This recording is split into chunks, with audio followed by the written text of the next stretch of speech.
Most people spend their lives begging for respect. They try to be the kindest person in the room. They say yes to every request. They laugh at jokes that aren't funny, and they apologize for things they didn't even do.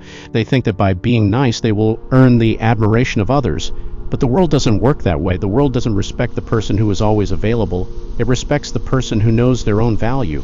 If you are treated like an option, it is because you have positioned yourself as one.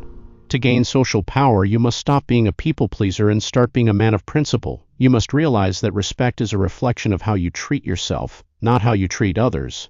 Marcus Aurelius wrote, "A man's worth is no greater than his ambitions. If your only ambition is to be liked by everyone, your worth will be zero. You cannot be a leader and a follower at the same time." Social power begins with the ability to say no without giving an explanation. When you explain yourself, you are looking for permission. When you stay silent, you are demonstrating authority. A powerful man doesn't need to bark to show his strength. He moves with a quiet confidence that tells the world he is not for sale. He knows that his time is his most precious asset, and he doesn't waste it on people who don't deserve his presence.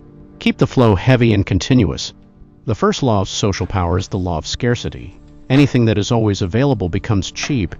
If you are always there when people call, if you are always the first to reply to a message, and if you are always ready to do a favor, you are teaching people that your time has no value. You must learn to disappear. You must have a mission that is more important than your social life. When you are focused on your purpose, you naturally become scarce. People begin to wonder what you are doing. They begin to value the moments they do spend with you. You stop being a background character in their lives and start being the main character in your own.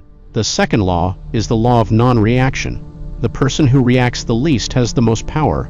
When someone tries to insult you or provoke you, they are trying to see if they can control you. If you get angry, they win. If you get defensive, they win.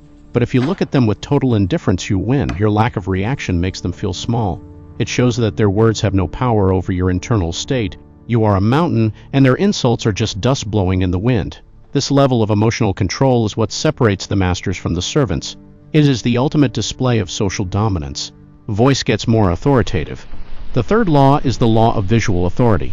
How you carry yourself tells the world how to treat you. A man who slumps his shoulders and avoids eye contact is advertising his own weakness. Stand tall, keep your chin up, look people in the eye, use slow, deliberate movements. When you move slowly, you show that you are not in a rush, that you are the master of your own time. This king's pace creates an invisible field of respect around you. People will naturally step out of your way. They will listen more closely when you speak.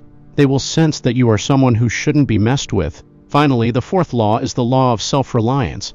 Never depend on anyone's approval for your happiness.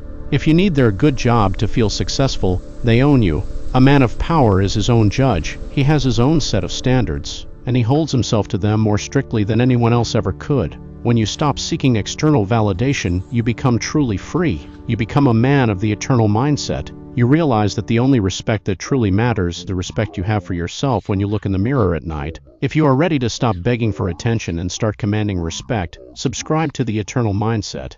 Join the few who choose the path of power. Stay calm, stay strong, and rule your social world.